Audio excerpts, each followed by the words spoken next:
The Cream City crossover.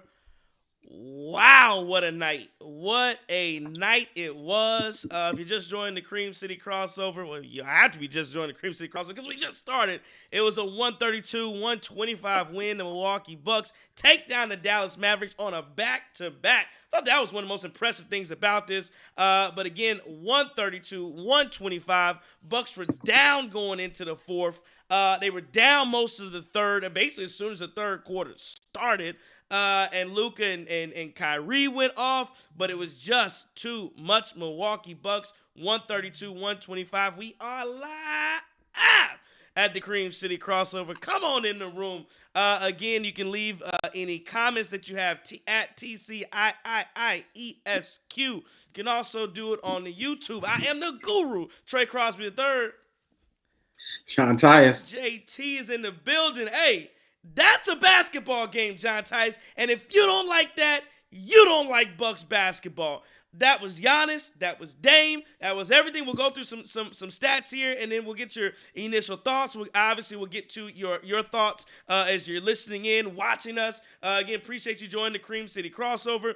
Giannis leads the way with 40, 15, and 7. Those are the numbers I like from Giannis. I mean, I know you can't do it every night, but when I see 15 rebounds from Giannis, that means you're attacking the boards. That means you're attacking the glass. That means you're going out and getting it. I like that in 37 minutes on a back-to-back. Again, I don't want to throw shots at Mike Budenholzer. How many times, somebody find this stat for me. If you find it, let me know. You get bonus points here on the show tonight. At me, TCIIESQ. When's the last time Giannis on a back-to-back played 38 minutes? I don't know that I've seen it. Brook Lopez, 12 points.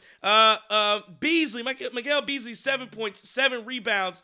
And then Damian Lillard, who, by his standards, maybe a pedestrian-ish kind of first half and third quarter, but in that fourth, he was absolutely electric down the stretch. 9 for 10 from the line. I believe the Bucks had, at some point, they had like 9 free throws coming into the fourth quarter. I think Damian Lillard was 7 for 7 from the free throw line in the fourth. Giannis also hit his free throws down the stretch as well. He ended up being 3 for 5. Bobby Portis with 11.7 boards. Pat Connaughton, huge shots from Pat Connaughton. I'm going to have to apologize to him tonight, because I was saying, hey, get him out the game. But Pat Connaughton had a couple threes late that were big. He was 4 for 9 from the field from 3, 16 points, 4 rebounds, 3 assists. Cam Payne continues to impress. Nothing flashy, nothing just too crazy. But as far as being a backup point guard that can come in and control tempo and control flow and hit shots, he was 3 for 4 from 3 today, John Tyus, 11 points from him. And A.J. Green has some big minutes too, 8 points from him. On the other side, the Dallas Mavericks had a great night from their starters. They got 39 from Kyrie, 39, 6, and 4 from Kyrie Irving. Derek Lively with 6 points, 10 boards. Luka Doncic was unstoppable for large stretches of this game, really until the Dallas Mavericks, honestly, they're the ones that, in my opinion, looked like they were on a back-to-back. They ran out of gas late into that game, not the Bucks, but I thought was very interesting. Luka, 35, 9, and 9. Grant Williams, 14 and 7. And then from the bench, you had Tim Hardaway with 17 points. Again, it was a 132-125 win for the Milwaukee Bucks. And listen, I come away as impressed as ever with the Bucks tonight. This, John Tyus, I believe, maybe was the best win of the season, dare I say, on the young season. Maybe before that, it was Easily. Philly. But tonight was probably the best win of the year for the Milwaukee Bucks, coming off a back-to-back after beating Charlotte last night. I was in attendance. I saw my dog, Justin from NC. So, it was all great. Had a lot of fun in Charlotte last night. We were off on the post-game show. But tonight, the Bucks win at 132-125. You're on the Cream City crossover. JT, tell me what you thought and what you saw tonight. Beautiful, beautiful night. It's a great night to be a Bucks fan, right? What I really saw was I saw Bruce Wayne pull up in the Batmobile, and I saw Clark Kent come up out the phone booth and get this thing going. Oh, man. And you know what's exciting is this is 2 games now where we've come out the gate. Actually, this is probably 4 games in a row where we've come out the gate, right? The four games in a row, or 3 out of the 4 last games, we've come out the gate swinging. And I love that tonight, right? A couple things that I thought were interesting. First quarter, Bucks scored 33 points. Do you realize that 3 of the Bucks starters in the first quarter only took 1 shot, right? Not necessarily made 1 shot, but only took 1 shot. And that's Brooke Beasley and Andre Jackson Jr. right? Giannis again, beautiful in the first quarter. I thought, and you knew he was going to have a big night, right? He finishes, well, I think in the first quarter he finishes with 12 and 4. So you're like, all right, he's cooking. He's starting to cook a little bit. I want to pause for a second though, because last show we talked about the pick and roll and the pick and stop instead of the pick and pop. Yeah. Did we see? Can we talk about that pick and roll on Kyrie Irving in the first? And Kyrie Irving just didn't know what to do. Giannis finishes at the cut. It was beautiful. That's about as, and you see that, and you go, wow, look at the potential this Bucks team has.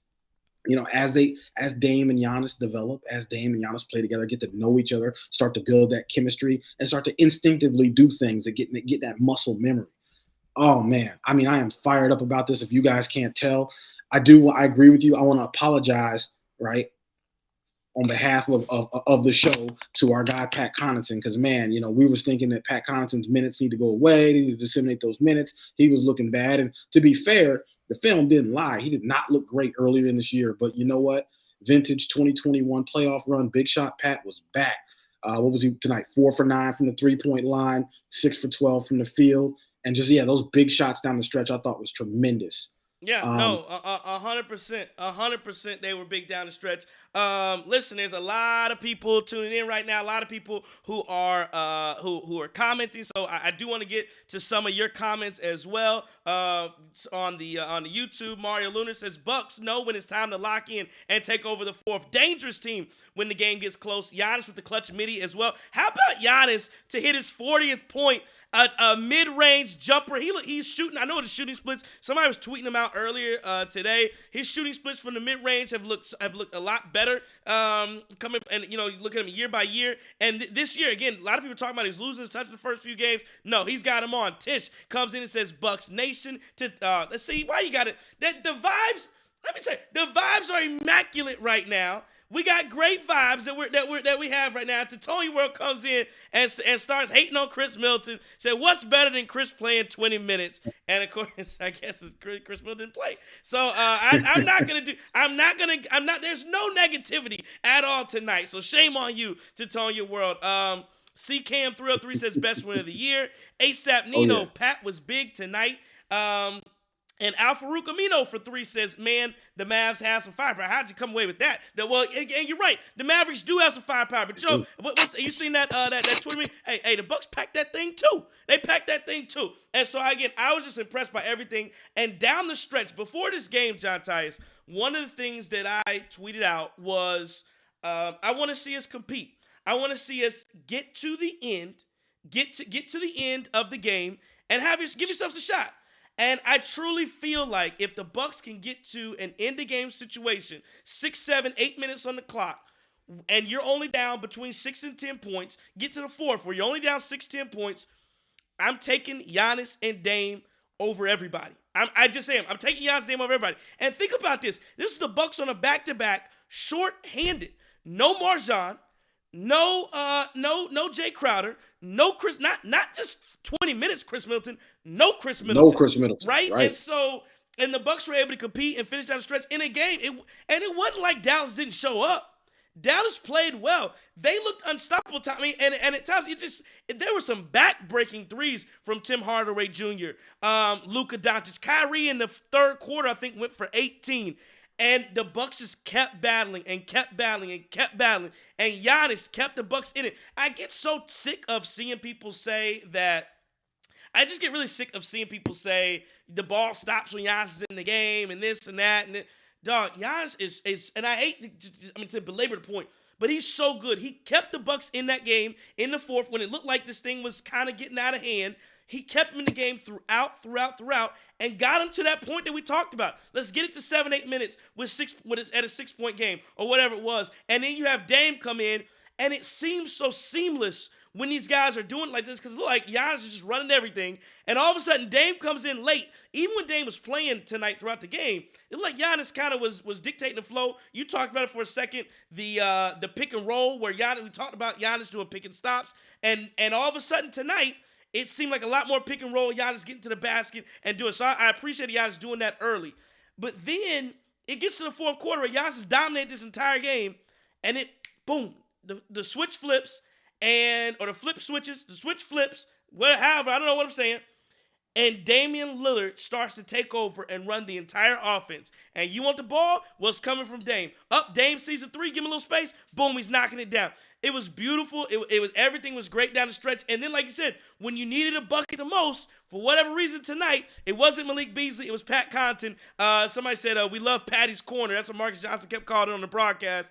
Patty's Corner was open tonight, and he was hitting threes. So if Pat Connaughton wants to trademark that and get it and open himself up a restaurant called Patty's Corner, well, I think some people would definitely be in line tonight, taking advantage of the Patty special.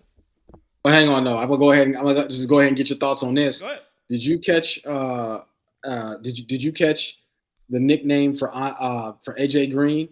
They calling him Derry Bird. I said, wow. Did you catch that? They calling that man Derry Bird because it's Wisconsin. I said, wow. It. That's hilarious. That's hilarious. I said, man, that's easily the best nickname on the team.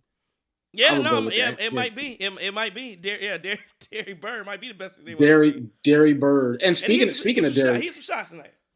Speaking of Derry Bird, right, and talking about that first half, right? So Andre Jackson Jr. again, right? You just saw you saw things that, I mean, they show up on the stat sheet, but the impact alone isn't really measured, right? It isn't really measured from a statistics perspective, right? For example, Andre Jackson Jr. having that steal on, I think he had a steal on Luka.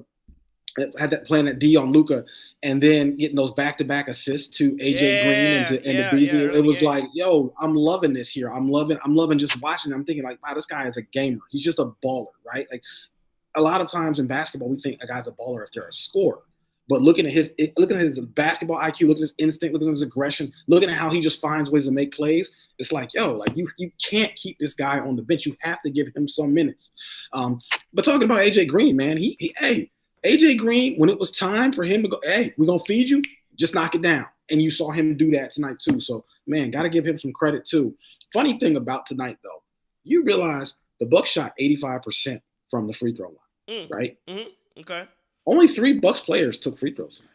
Well, the game was interesting in the fact that the first half went by like so quick. I think between the two teams, there were only 6 free throws taken between the two teams in the first half. I don't know what the Bucks finished like, but the second half, obviously there are more calls, more whistles. I thought the Bucks got on the short end of the whistle a little bit, but it seems like, and Marcus has talked about it on the broadcast, that, and shout out to Marcus Johnson being back on the broadcast, saving us from Steve Novak. But sorry, but you know, I mean, he talks about often that, you know, they're not calling as much contact on the basket. And sometimes I think that hurts the Bucks, but sometimes it helps when you're trying to be aggressive. And I just feel like the Bucks don't get the better end of those calls. I thought, you know, I saw Luka get to the basket a couple times. I thought he gets some calls that he shouldn't have gotten. But then there were a couple times where, again, Luka does this thing where, for whatever reason, he thinks he's fouled and he stands. And actually, I believe it's the Andre Jackson Jr. pass you end up talking about. One of those fast breaks, you know, Luka, instead of getting back on defense, just stand there in the paint. Bucks are running and gunning and getting shots up. And so I thought that was good, especially, again, on a back-to-back. The Bucks looked very spry. They looked springy. They looked ready to run. They looked agile. And it looked like they honestly just wore Dallas down in the end. Tish says we have to give Coach Griffin his flowers.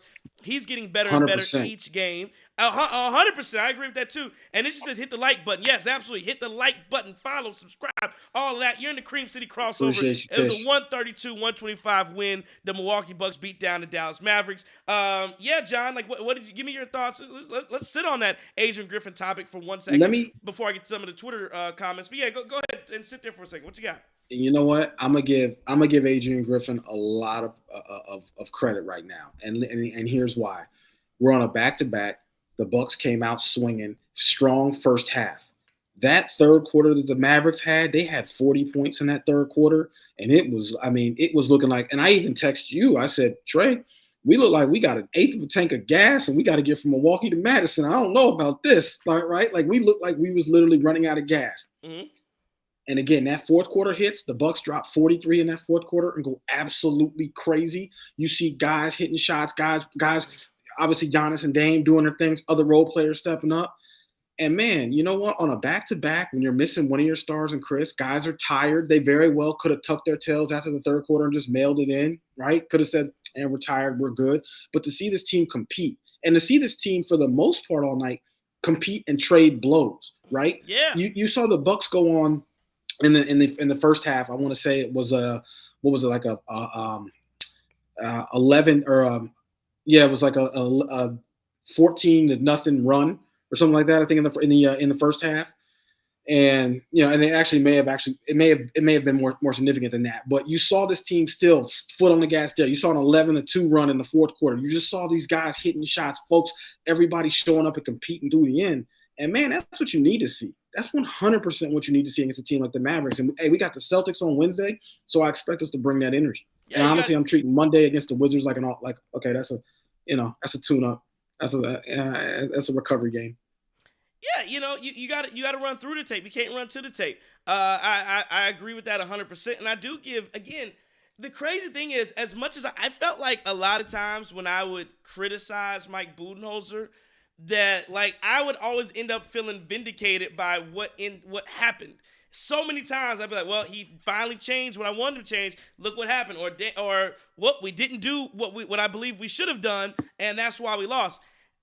There have been plenty of times this season where I'm like, dog, get Pat Connaughton. Like tonight, I'm like, get Pat Connaughton, get him out of here, please. And he comes through, he gets rebounds, he gets layups, he hits shots from three. I mean, he did so much. So again, again, one of the other things, I'm like, dude, get Malik Beasley off of Luka Doncic. And maybe in the last few possessions, can we put Giannis on him, and maybe we can change him up a little bit. And again, to his credit, he doesn't do that for whatever reason. I don't know why, but it worked. Luka Doncic in the last 5 minutes did not shoot the way he was shooting throughout the course of the game.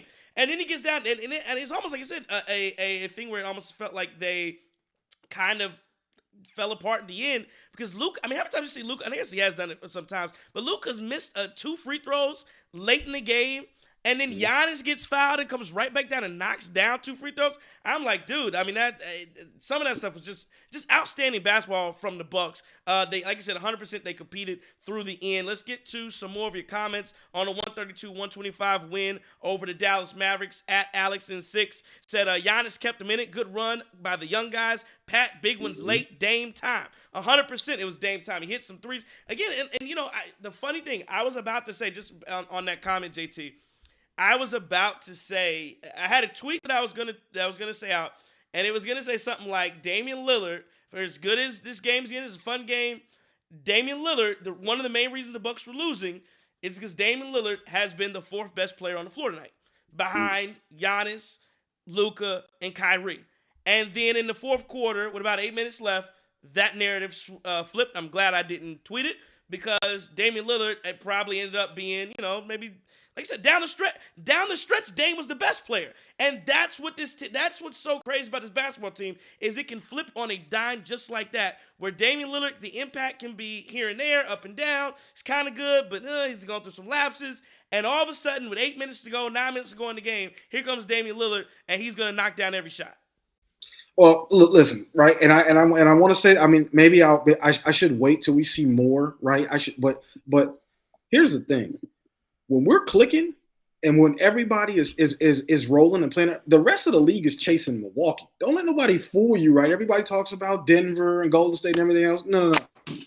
When this Bucks team is clicking, right? When Batman and Superman show up in that fourth, I'm not sure I don't think there's anybody in the league that can beat them. I don't see it. Like, no, that is going to be an extremely difficult combination to defend. They're going to show up. They are going to take teams down to the wire. And you know what? I'm going to give Dame a pass here, right? Because you're right. He didn't, 4th best player for the most part. But what Lillard has shown us is when it's time to lock in and get it going, clutch. Hey, right. That 100% is in mid-season form. Right? When it's time to lock in and get this thing going and elevate his team and put this team on his back in the fourth, hey, I got no complaints at all about that. And, I think it might be something to where, again, it's not this rigid, but I'm just thinking through my head where, and again, Damian Lillard has changed now in the last couple games where, remember, he went to Adrian Griffin. We didn't get a chance to talk about this because we didn't do a show the other night, last night against Charlotte. But Damian Lillard went to Coach Griffin and said, hey, I'd like to I want to play a full 12 minutes because right now, and and that's what has made this season so fun is watching the different rotations and this because again under Mike Budenholzer you kind of knew exactly what was going to happen and when guys come out versus when they play and how many minutes they're going to play, but this is all new to everybody, and so a lot of people don't like that Giannis comes out at the 7-minute mark. In the first quarter, and Dame would only go a couple minutes past that, and then you have Giannis come back in with about 3 or 4 minutes left, and that's how he would run his first quarter. And Dame was like, "No, I want to be in all 12 minutes. I got to get myself rolling." And they had a graphic on the broadcast where in the first 7-8 games or whatever, Damian Lillard in the first quarter was averaging under 3 points in the first. And in the 2 games that he had, that it changed, I think he was averaging 8 or 9 points in the first quarter. And I think tonight he finished with 7 points or so in the first quarter. So it might be one of those things where you get Dame rolling, Giannis gets rolling. In the second and third, Dame fits in where he fits in. Giannis kind of makes sure, like I said, on nights like tonight, especially when Luka and Kyrie are cooking or have somebody else who's beating you down, Giannis keeps you in the game if possible. And in the fourth quarter, you hand that thing back off to Dame and let Dame dictate how this thing goes. Giannis didn't. It's crazy. It was so funny because I think against Indiana they were on social media they're like, oh, I think Giannis had whatever he had 50 points or whatever it was, and they're looking and they're like, oh well, down the stretch he had 2 turnovers and it's so funny tonight Giannis doesn't miss a shot in the fourth quarter. So just showing you how clutch he is. You talk about Batman and Superman. I'm right there with you. At Martinez, at True Bucks Fan 78, Martinez Coleman Jr. says tonight, Giannis realized, hey, I'm bigger and faster than you. Get the hell out of my way. And got to give Pat Connaughton his props for coming through 2 games in a row. It has to be hashtag Dame effect. At underscore Sleeza said, love the clinic down the end from our stars. It seems to be finally clicking, but I need to see those defensive adjustments AG was talking about. We stay getting 30 plus put on our heads by somebody. And I'll stop right there and John, I'll let you kind of get in on this and give me your thoughts too. Defensively, because again, it's been all positive so far on this post-game show at the Cream City crossover. We've been enjoying everything. But defensively, again, you saw Charlotte put up 37 on your head in the first quarter last night. And the great thing, though, I will say, talk about adjustments. Charlotte put up 37 in the first quarter. John Tyus, do you know how many points they scored in quarters 2, 3, and 4, Charlotte last night? I don't even combined total. Thanks for asking. I'll tell you, 62. And so that's a great job. You get 37 in the first, in 3 quarters you hold them to 62. That's good stuff. Tonight the Bucks held. So they gave up. I think they gave up 40 plus quarter, a 40-point quarter in the third. Well, in the fourth quarter, John Tyus. Actually, I'm not looking for. I'll take a look and let you know what it was. So the Bucks gave up 34 in the first. They gave up 40 in the third. In quarters 2 and 4, they gave up 24 and 27. So under 30 in both of those quarters. So again, and outscoring Dallas in the fourth as well. They put up 43 to Dallas's 27. So again, they just absolutely outplayed the Dallas Mavericks in the entirety of that fourth quarter down the stretch there. Oh, no doubt about that. And here's the other thing, right? When you talk about the Bucks and the perimeter D, for the most part, I mean, the Mavericks shot 34% from the 3-point line tonight, and this is one of your better 3-point shooting teams in the league at this point. So yeah, we don't even, and Crowder wasn't even out. That's the other thing is Jay wasn't there, because you got to think Jay Crowder and the looks that the looks that you get when Jay Crowder's out there defending that perimeter as well, and even to an extent Middleton of being a longer defender, a bigger, more athletic guy out there if he's healthy, as well would probably help this team, but. Look, Kyrie Irving went absolutely crazy in the third quarter. There's nothing else. What do you have?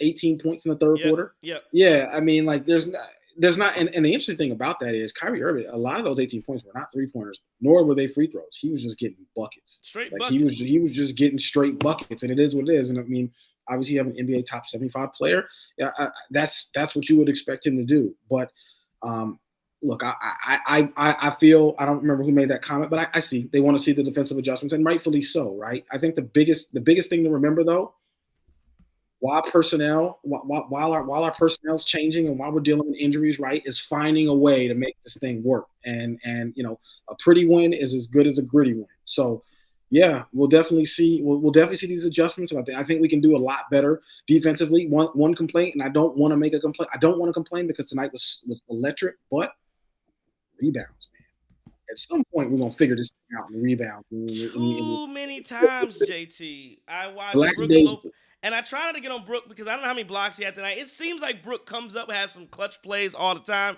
He hit his free throws as well. And I think he overall does a decent job defending, at the rim. At least he has over the past few nights or so. But, man, I get to this point and I'm like, dog, sometimes the ball's bouncing right in front of you. Just grab it. So, like, all these you don't have to tap it out every time. I get it where he's like, oh, I'm going to box out and let somebody else get the rebound. But you can get it. Like, it's there. Like sometimes, man, you be at work and it's like, dude, like, I could tell, my paralegal to do this. I could tell an admin to do this. Or I could ask somebody else to do it. But you know how, the only way I know when it's going to get done, JT, for sure, when I want to get done? When you do it. When I do it myself. That's all. Sometimes I got to, you know what? I'm going to do it. You know what? I'm 7 feet tall. Bam, I'm going to grab the rebound. 2 hands on it. Come on. Give me some of that. It to an extent is damn near like Ben Simmons when it comes to shooting. No. It's like you just are so hesitant in here, and then it's like, look, this is it's like when you see Ben Simmons and you see him have an open shot, and you're like, well, this dude's not even, he just can't do it. It's mentally there. I don't know if it's turning into that with Brook or what. I'm not sure. I mean, obviously that's an exaggeration, but you get what I'm saying. Like, it's just like with Brook, this hesitancy, it just doesn't look like it's instinctive when Brook is gonna grab that rebound. And yeah, he could definitely have a lot more boards. So, but still early in the season, so we can get this correct. I'm looking like that because Justin from NC just said something, and on the YouTube chat. Again, appreciate you. You're at the Cream City crossover, 132, 125 Bucks. Beat the Mavericks. Like, follow, subscribe, all of that. It really helps us out. You like this good content, we're going to keep bringing it to you. But Justin from NC, and we love the listeners and watchers, so that's why we shout everybody out. I like to read as many comments as we get. Justin from NC says something, and John, I'm going to tell you something. Just because of the disrespect that I've been seeing, I'm going to commit now to calling Adrian Griffin, because I call him AG and Adrian Griffin. Just from NC said on the YouTube chat, he said, Dr. Griffin coaches behind off. And I forgot that Adrian Griffin has a PhD. And so from now on, I'm going to show him the prop. Since people act like they don't know, since people want to talk trash about my head coach, that's my coach. If people want to talk about AG like that, that's Dr. Adrian Griffin to me now. From now on, that is Dr. Griffin. I'm calling him Doc. I might call him Doc, but I'm calling him Doc because he deserves that amount of respect. Since his fan base wants to disrespect him the way they have, or at least some people within it, I'm gonna call him Dr. Griffin and let you know he's earned the title to be on the bench and be the head man in charge. So I appreciate it. Jonathan Morris jumping in and says Doc AG. Let's start a movement on Twitter. We call this man the doctor. How about that? Well, look here. The clinic was open tonight. Yes, sir. The clinic was open tonight. Hey, yes, sir. Hey. Yes, sir. Take a number and pass one down. Clinic was open tonight. Who want a shot? Yes, sir. Who want a shot? Yes, sir. I love it. This is what it feels like. This is what it should feel like to be a Milwaukee Bucks fan. This is what it feels like when Giannis is rolling and Dame is rolling. You call him Batman and Superman. People are calling him Freak Time. They don't like the name, but it is what it is. Yeah, this is what it is. I'm just saying. That's freak. Yeah, I didn't say I called it. I'm just saying people call him that. Yeah, Freak Time. But right. This is what it should feel like on nights like tonight. Where, again, on a back-to-back, you have to compete, you have to go get a win, and the Bucks absolutely did that down the stretch. I mean, it was just, again, beautiful execution, and there were some times where the execution was lacking, like I said, in that third quarter, and you thought the game might get away from you just a little bit, but again, Giannis reeled this thing back in, kept them coming, and again, Damian Lillard took over down the stretch, and there were just some big shots all over. Like I said, a lot of them came from Pat Connaughton. D-Cole123 says, I apologize, Pat. I was unfamiliar with your game. You can actually play sometimes. He's definitely proven me wrong because I wanted him gone. And then Bucks and 4 says, Pat and Dame seem to have some nice chemistry. I'd agree with that. Well, remember, they were teammates in Portland. True. That's the thing. Yeah. Pat and Dame were teammates in Portland. And remember, Dame and all of them were upset when Pat left. When Pat, was he traded or was he released? I think he may have been traded from Portland. Or did he get released? I think he left as a free agent. Or maybe he was free agent. Yeah, like they were upset when Pat left. So, it makes sense for those two to have chemistry because Pat and Dame played together in Portland for a little while, and he was and Pat was probably the player on this team that was most familiar with Dame.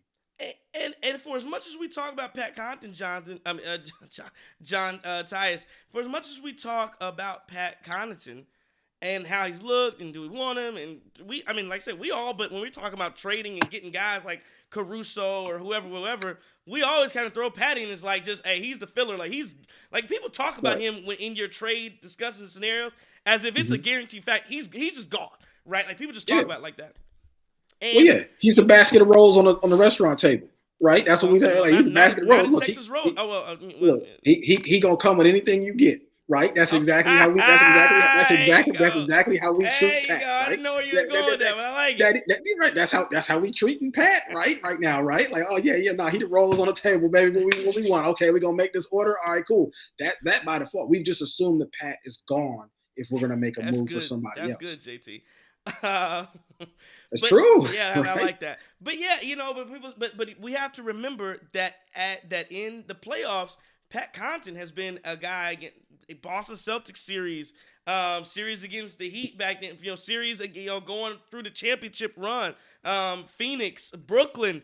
Like Pat Connaughton has hit shots, and I don't want to say out of nowhere because he's done it for a while, but Pat Connaughton's been a guy that you can, rely on in the playoffs. And so you have to think, you do have to think before you just get rid of Pat Connaughton and cast him off to the side. There could be a time. We know how many times have the Milwaukee Bucks throughout the years have guys that you think are going to contribute and then gets to the playoffs and they can't shoot no more. I'm looking at Javon Carter. I'm looking at who did we get?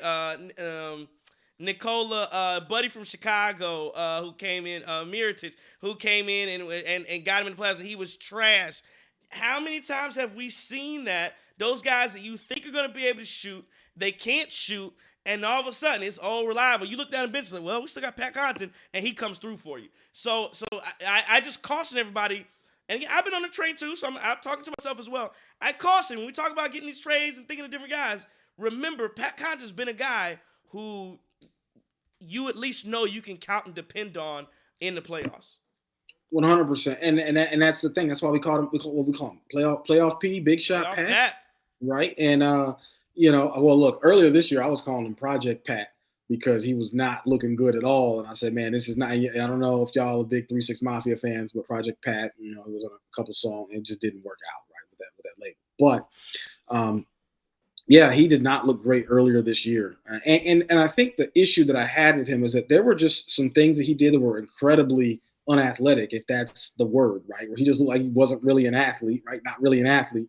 And it was just like, what the hell is Pat doing, right? He just didn't look prepared. He looked like somebody told him he had a game, 10 minutes ago, and he had to sprint to the stadium with whatever he had on and just had to jump out there. That's kind of how Pat looked earlier this year. But the last couple games, you're starting to see, okay, Pat rounding the form a little bit, right? Yeah. Pat is carving a role for himself in this lineup, and we were talking about taking his minutes and giving them to MarJon and Andre Jackson Jr. But fortunately, you had that injury to Jay, so you don't really have to make that much of a drastic change in his minutes. But hey, Pat has definitely been earning his paycheck this last couple of games. 100%. Again, that was a huge 3 hits in the corner. They're calling it Patty's corner.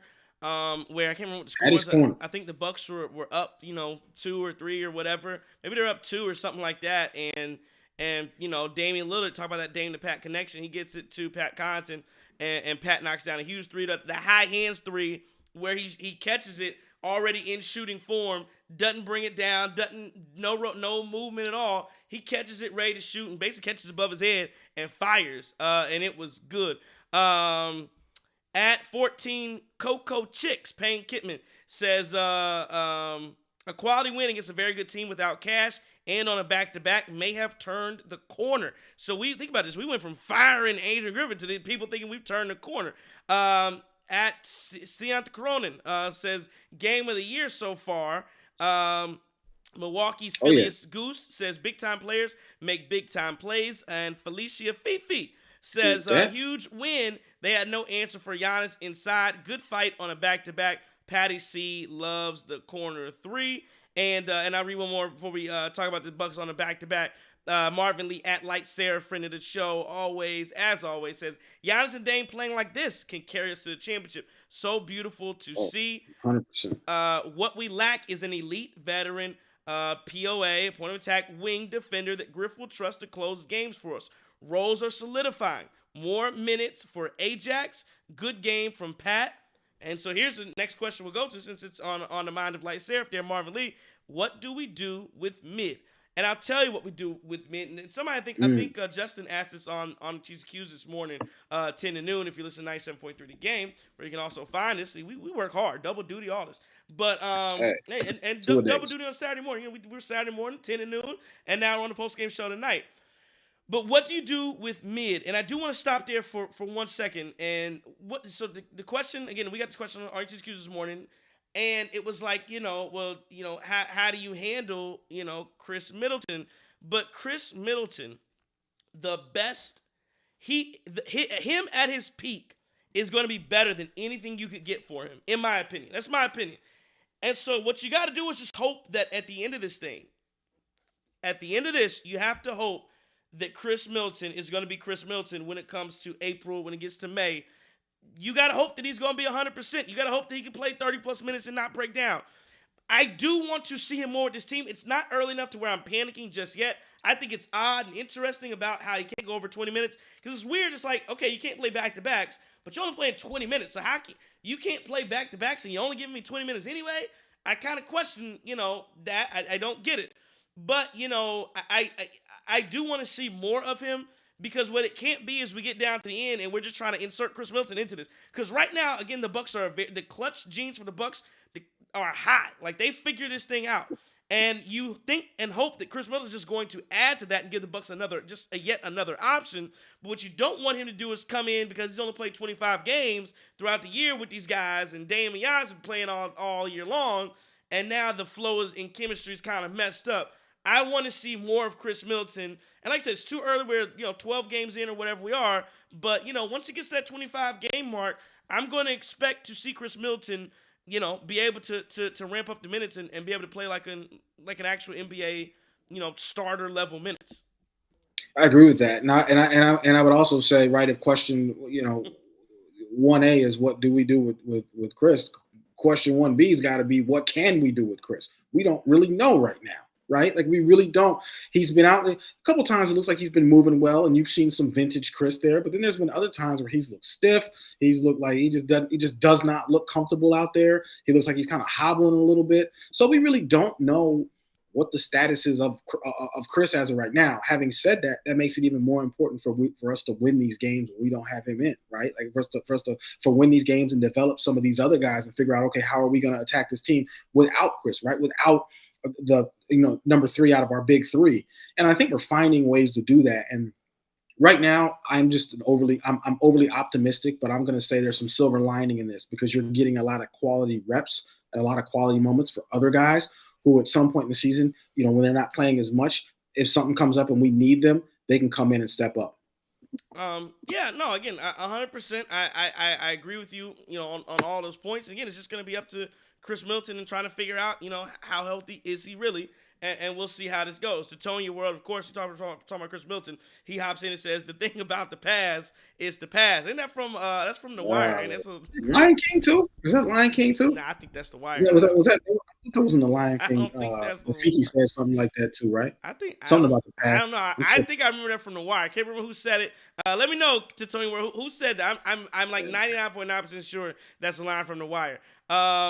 Don't worry, I'm Googling the Lion King script right now. I have the Lion King script. I The don't know. Lion King? Yeah, I'm pretty sure Rafiki said something about the past, bro. It was Rafiki. It's Rafiki. Oh, Rafiki was saying.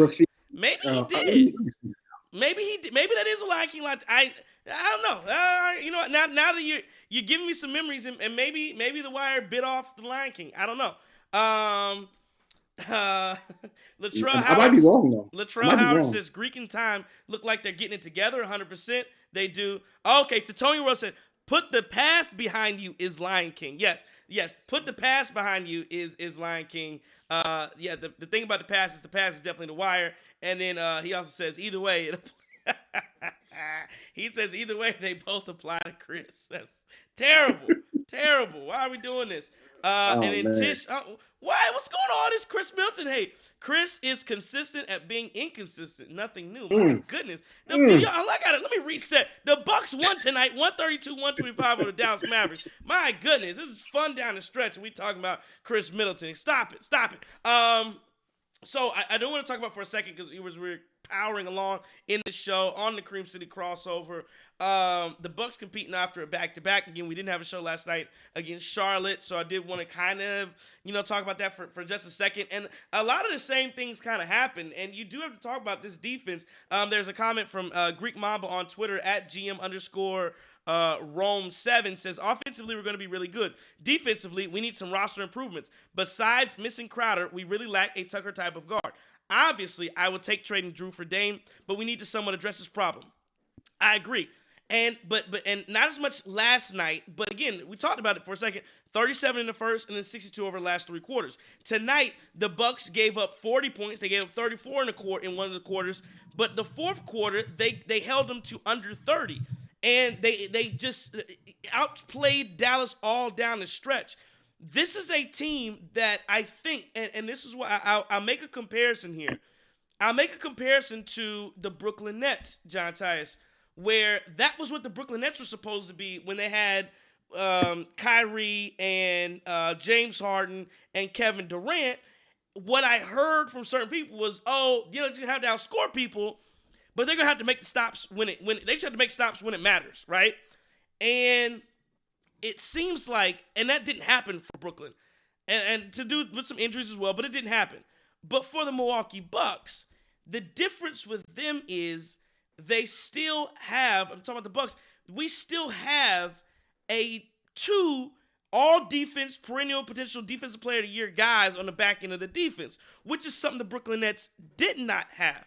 So you have some guys here to where I understand everybody's concerned because the Bucks do give up points, and they're going to continue to give up points, and guys like Luka and Kyrie are going to get off. But like tonight in the fourth quarter, and we've seen this against Philly now, we've seen this against I can't remember who else we played in a close game, but we've seen late now in close games where the Bucks find ways to get the stops. You'd like to see it all game long, but in the fourth quarter, they find ways to make some of the plays that we want to see made. And is that something that you can hang your hat on going forward? Or is it something you can't? I want to know from you. Can you hang your hat on, okay, we're going to give up some points, but when it matters in the fourth quarter, we got to lock down and play some defense. We're going to find ways to compete, get stops, get blocks, again, rebounding an issue. I would love to see what the rebounds look like in the fourth quarter, because it seemed like in the fourth, Giannis was grabbing everything, right? It seemed like in the fourth, there weren't as many offensive second chance rebounds that Dallas got and that other teams get. So is there something to that, John Tyus, where in the fourth quarter, when you need the stops, when you need the plays, the Bucks find ways to make them in, and is that enough? So I'll say I see our listener's point. Our listener's point is, right, yes, you want to have a reliable guy you can go to. Is where right now it seems like certain guys have just stepped up and made that happen. Can you always rely on that? For example, I don't remember the game. Malik Beasley making a big play when he closed out when he was in during the last 5 minutes. Malik Beasley making a big defensive play. Can you count on that to consistently happen? Absolutely not, right? But I agree that I think you may need some personnel upgrades, right? But you know what? I mean, again, Crowder's out till what? Right, Crowder's out. February, yeah, right? Yeah. And Marjan's out too. So you may be able to look in-house, right? It's not a foregone conclusion yet. Yes, I do think there is somebody who probably needs to establish himself consistently in that role, but you may have a solution to that problem in-house. Yeah, I don't know, man. And you always look and say, no, this roster probably isn't, the end. What it's going to look like at the end. You're probably going to see one or two additions. Maybe you'll see a trade. I just don't know, man. I think that this team, I got to see what it looks like. And again, we're very early, but I want to see what this team looks like as this thing continues. This group right here might be the group that you think you can roll with into the playoffs. And again, anytime, I remember LeBron James saying this back maybe when he was with the Heat, and he said, anytime I'm coming into your building, it's going to be a tough night. It doesn't matter where I'm seated. Doesn't matter, if we down 0-2, 0-3. if Giannis and Dame are coming into your building, it's going to be a rough night. And that's the way the Bucks have to look at it. That's the mentality it has to be. And I think you really got to look, if you're an opposing team, and that's why I'm very interested in this Boston game on Wednesday night. That's going to be the first, and again, you can say we have some litmus tests. That's going to be one of the first real litmus tests that we've seen from the Milwaukee Bucks when that takes place, because it's going to be Giannis, it's going to be Dame, and I really got a feeling if you get this thing down with 6-7 minutes to go, and the game is in the balance, I truly mean this, not because I'm a homer, not because I'm a Bucks fan. At this point, through 12 games this season or whatever it is, I'm taking Giannis and Dame over everybody. I really am. And I'm not even saying that like I'm taking the Bucks to win the championship right now. I'm not putting that on them. I'm just saying I think if it's a close game, I'm taking Dame and Giannis every time. That's where I am right now.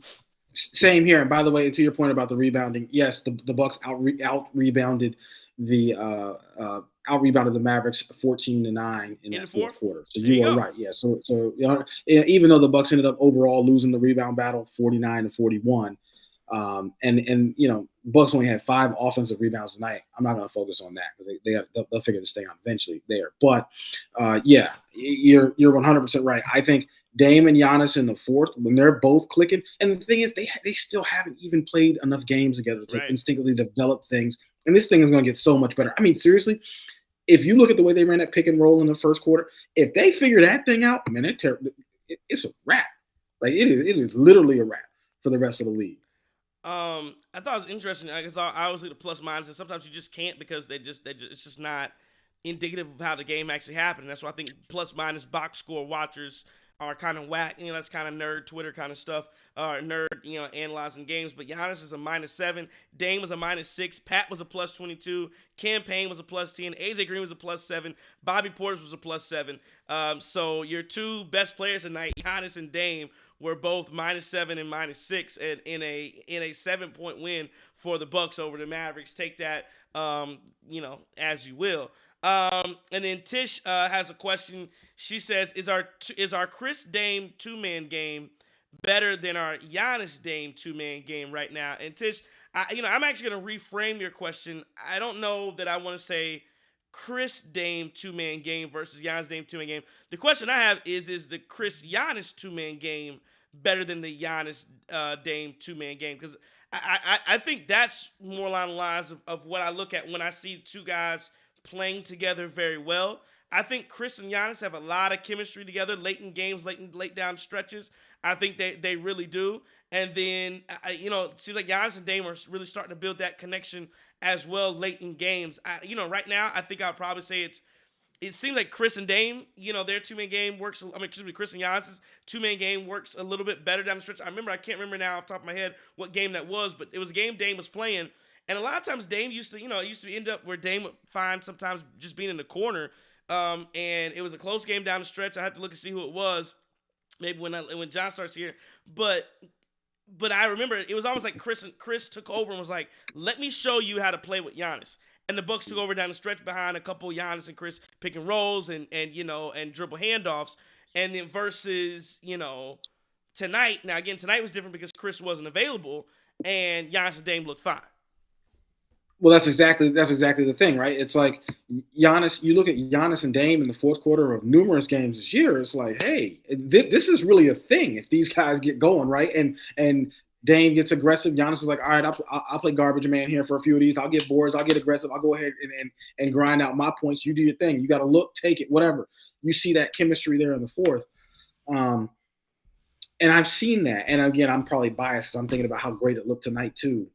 I'm actually going to go in the other direction. I'm going to say, look, I think Giannis and Dame right now, just based on availability and based on closing out the game, based on those key moments, those clutch moments. I mean, yeah, I think that's stronger than Giannis and Chris right now. I think it was the if I'm not mistaken, I think the game I'm talking about is the Bucks versus the Nets. I think that's the game where Chris and Giannis took over down the stretch versus Dame taking over down the stretch. It was one of those games. It was either the Nets or the Knicks, but I think it was the Nets where that happened and where that took place.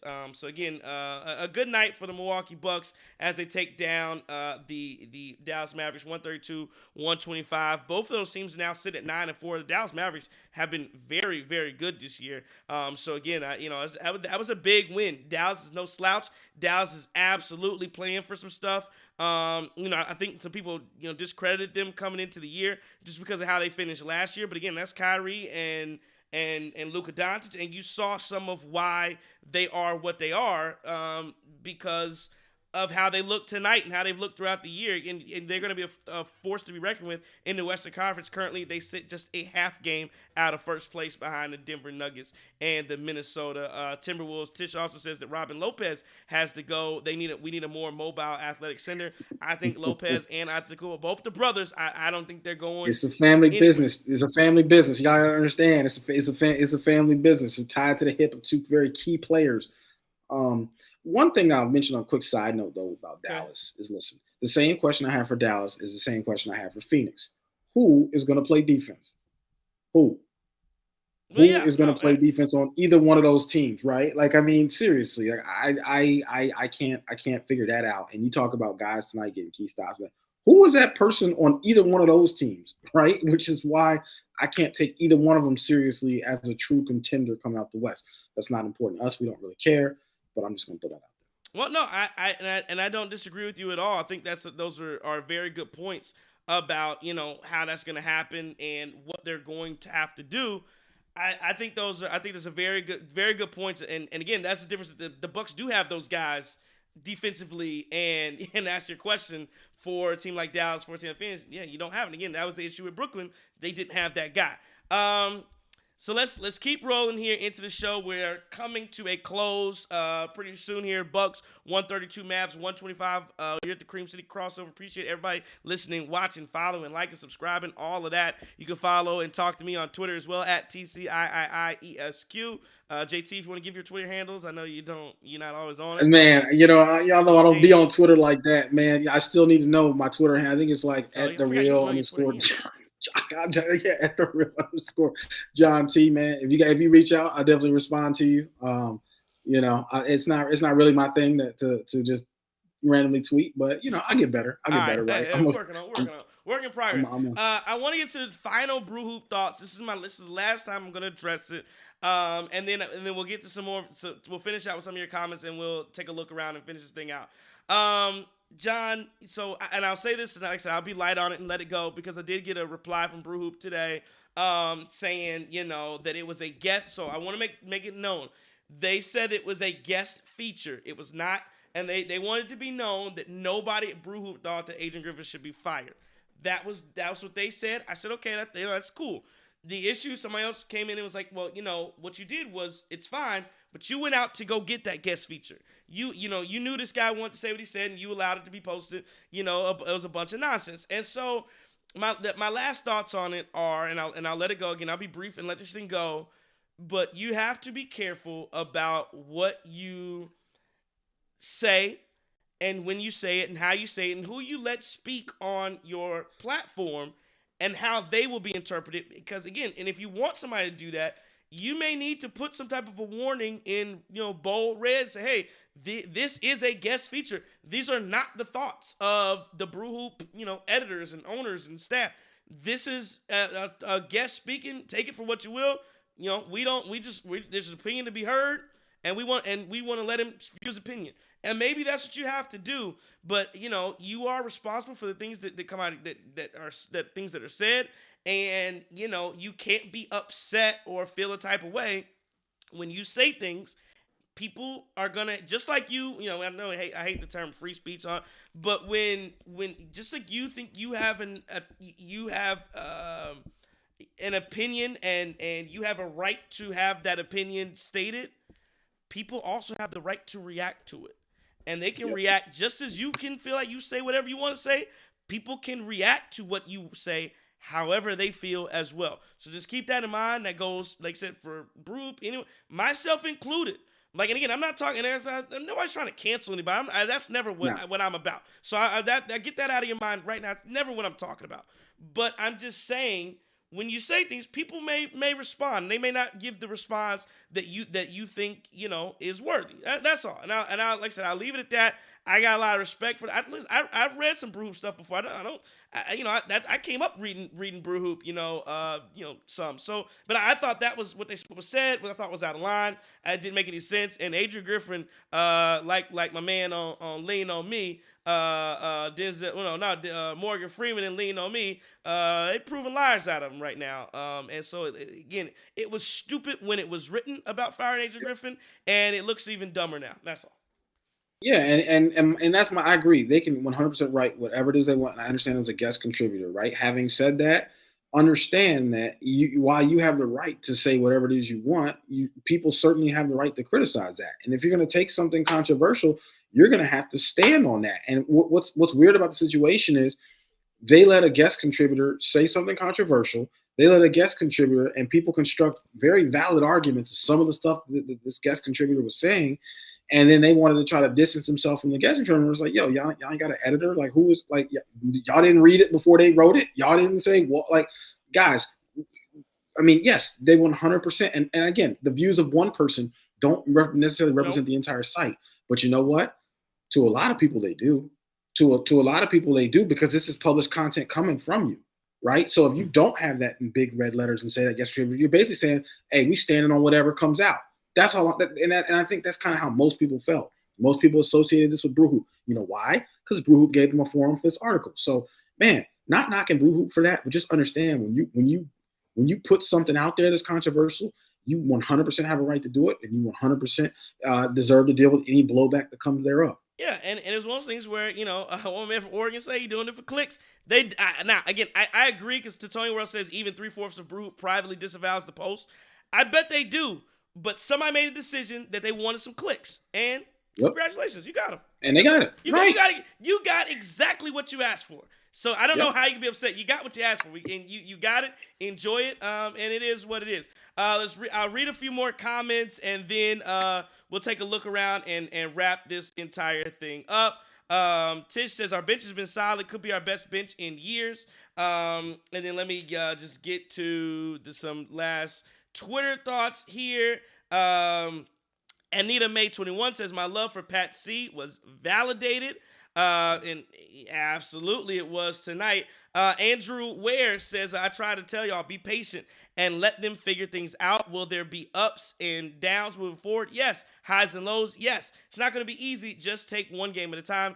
Enjoy what we have and the journey we're going on, taken by this team. At RI_Prince1 says, if this is us when we still haven't figured it out, sheesh. Team had 5+ people in double figures for the past 2 games. This is great. AJJ and Ajax and AJ Green were great. Giannis and Dame's 2-man game, love it. Defense looks smoother. Offensive rebound still an issue, but less when the team defense is getting better.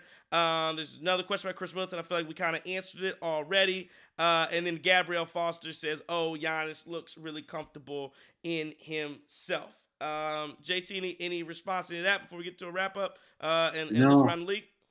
Man, I love these comments, guys. Keep them coming. I mean, this is great. It's really cool that we get a chance to interact with you guys, right? Now, I'm working on some sort of a chat box, working on phone line too, so you guys can call in and we can get that emotion.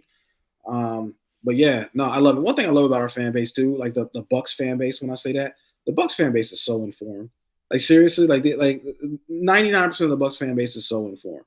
And when you listen to like the statements and the stuff that people say, it's like, wow, like we are a very informed fan base, which makes it a little bit more pleasurable when you're interacting with people, because people just don't pull stuff out of their butts. I'll agree with that. I think it's a savvy fan base. I think they're very knowledgeable about their sports. I do think it's dramatic, but I know that's a lot of fan bases are dramatic, but definitely a savvy fan base that knows their basketball, and they watch it and they enjoy it. Let's take a real quick look around the NBA and into sports here. The Hornets lose again. They had a back-to-back tonight. They dropped a 3-9 on the year, 122-108 to the Knicks. The Timberwolves 121-120 victory over the Pels. The Grizzlies beat the Spurs 120-108. The Spurs dropped to 3-10. Wemby up and down. He's good some nights he's not. Chicago Bulls beat the Miami Heat tonight 102 to 97. Jimmy Butler, I was just checking. Jimmy Butler did play. He had 25, and Bam Adebayo had 24 and 10. That's an interesting loss to Chicago in Chicago. And then the Warriors dropped to the Thunder 130 to 123. So, and Steph Curry was back tonight. He had 25 and 7. Chris Paul, 12 and 11 in 37 minutes. Interesting with them. And then, Johnny, the last thing I wanted to talk about, we talked about a little bit on your T's and Q's today before we wrap this up, our last look around sports. And the Bucks beat the Charlotte Hornets last night. I think it was 130 to 99. Miles Bridges entered the game to a resounding applause from the crowd. Again, I was there. I was in Charlotte. No, I did not applaud when Miles Bridges entered the basketball game. Not that I didn't think he should play. Didn't really have any thoughts to here or there. He's missed a year of basketball. It's neither here nor there for me. It's up to individual teams to decide. But I posed this question to you on all your T's and Q's, and I asked it to you here today. And if anybody has any thoughts on it, real quick, maybe we can get into it. But I wanted to ask you: do you think that the ownership from the Charlotte Hornets? Because again, a couple things. One, what we figured out here is that Twitter and social media and what have you, it's not the end all be all, right? Like it's not. You would think that you're listening to them and watching on things that are said there, that like everybody would be just against Miles Bridges and this is terrible. And that was not the reaction that took place last night in Charlotte. The reaction was definitely different. So so my question to you is, do you think the ownership group, GM, front office, and PR department out in Charlotte, do you think they felt either vindicated or sigh of relief, or what do you think they felt when they made this decision? Because I think they put out a statement about Miles Bridges coming back. How do you think they felt when they brought Miles Bridges back? He gets a round of applause from your fan base. And so it kind of lets you know, I guess the question is, that decision to bring him back when he gets announced as coming in the game, your paying customers, your consumers clapped their hands, stood up, and said, yes, we approve of this move. We want him back playing basketball for the organization we support.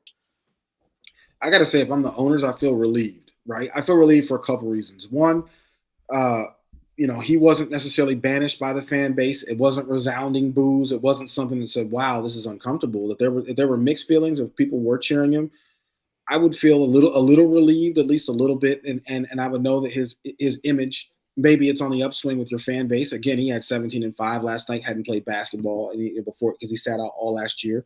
So, I think the biggest thing that we have to remember as fans too, though, the fans in Charlotte probably because he had been on that team for years, so they probably have got a chance to get to know him, right? Let's say he was doing charity work, let's say he was doing different things, and maybe built up a little bit more goodwill to where people are willing to give him a second chance. Again, I look at it like this, and this is a smaller scale, but we had Myers Leonard coming off the bench for us last year in Milwaukee. And people were skeptical about the signing. We weren't really feeling it. I mean, it was just in the beginning. It was like, what the hell is this? Why? Right. And I even came out and said, look, he gets another chance in the league. Okay. Why does it have to be on our team? Right. But after that first game, after he played okay, and it was like, all right, cool. We good. Right. We ain't got to boo this man. We got to unmercifully treat this man like this. If he's come out, he's apologized. He's done the work, he rehabilitated his image. I don't think he's on the roster right now, but I think he's still getting workouts.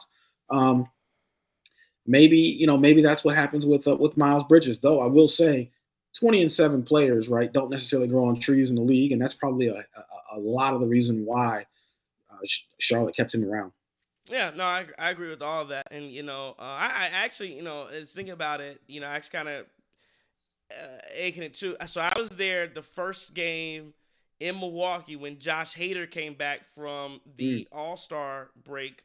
That he went to you remember when Josh Hader went to the All-Star game and those tweets came out, or not tweets, but like they were old tweets that he had put out where he, had mentioned the N-word and those type of different things. And it was interesting. Not that I expected him to be booed, but when he was announced he comes into the game in Milwaukee, it just seemed odd that Brewers fans stood up and applauded and cheered. And again, this is different because he didn't Josh Hader didn't get any suspension. There's no suspension. There was nothing happened to him. he just got outed as, saying some things in his past. And again, I don't like that whole we bring stuff up from 20 years ago and stuff. I don't know. I think it was like 17 or 18, especially when you're 18. I mean, people say things. So, not that I'm, giving it a pass, should even know better. Yes. But, again, not something that you should ever be, I don't think you should be suspended for and lose your job over, or not at all. But it was interesting to me that so it wasn't like he had like missed 10 games, was coming back, and here he comes. This was just him coming back from the All-Star break. And I mean, it was it was like we had to stand up and applaud him, and standing ovation for nothing. But that I thought was odd, because it was like, well, nothing happened to him. Nothing happened outside of he was probably embarrassed that he had some old tweets that flared up. And so did he so my question for that was like, what are you applauding actually? I didn't know. I don't know what. I don't know. Maybe just say, hey, went through a tough time, give you a clap. But, I just kind of watch those instances are very different. Domestic violence, saying something when you're 17, 18, very different. But I just thought it was, interesting that's how. And so what I'll say is, it seems like home crowds, when it's their guy, when it's somebody else, it's, to hell with them, cast them off into the abyss. When it's my guy, I got a little more respect to pass for him, especially if you're a good player. Right. That's exactly. I 100% agree with that. And the other point of this I would say too, though, is it possible that people are looking to the league office to determine how to feel, right? And what I mean by that is they're like, okay, well, look, this guy got 10 games for this, right? See, and before this goes off the rails, right? Deshaun, whatever, right? Are people looking at the league office and figuring out, okay, how should I feel based on this? The league said this person needs to sit out a full year and they can come back, right? So should I still be angry at this person? Should I still have this vitriol towards this person based on what the league is saying? Well, the league says they're fine to play, right? So do I need to get over it? That's what I'm kind of curious about, right? Is that something that happens with fans? I mean, maybe, right? And again, when you talk about that home aspect, that definitely helps them. The question I have for Miles Bridges, though, is what's it like when you go on the road? Yeah, right? Oh yeah, no, it's gonna be much different. It's gonna be much different. Every time you touch the ball, when you go on the road, are people holding up signs? Are people losing their absolute minds and saying you should not be here? We have this conversation on T's and Q's, and guys who are still listening here, we certainly will talk about this more and more, right? But at what point are we saying that sports need to do the jobs that the courts don't do? Right? Are we saying that sports need to, if people are not criminally charged with things, or if people get a slap on the wrist punishment, is it up to the sports leagues to impose a much harsher punishment than the justice system did and potentially preclude someone from having the ability to work? Maybe, right? Maybe, but it does seem a little bit backwards that you want sports to do the dirty work that the court system and society should be doing. Yeah, no, absolutely. And so, we'll leave it at that. We'll hold there. Again, it was a fun night for the Milwaukee Bucks. They get the dub. They get the victory, 132-125 over the Dallas Mavericks. The Bucks are back in action Monday night against the Washington Wizards, and then it's a big one on Wednesday night. We want to see you here. We want to see you here Monday night as well, but we definitely want to see you right here at the Cream City Crossover Wednesday night, about 5-10 minutes after the final whistle against the Boston Celtics. That's going to be fun. It's going to be electric. Either way it goes, we'll be here, rain, sleet, snow, sun, all that, because we just work, baby. That's what we do. We work. What the mailman do? Work. And that's what we're going to do right here at the Cream City Crossover. It's a 132-125 victory. The Milwaukee Bucks beat the Dallas Mavericks. JT, any final words? Hey, enjoy this, guys, and look forward to a whole lot more of it. Great night to be a Bucks fan. Great night to be a Bucks fan. Again, if you're listening, watching, we appreciate you. Again, follow, like, subscribe, all of that. We want to keep pushing this content to you. We know you enjoy it. We enjoy you 100%. Comment with us, all of it. Tish says, great game. C Green, 100%.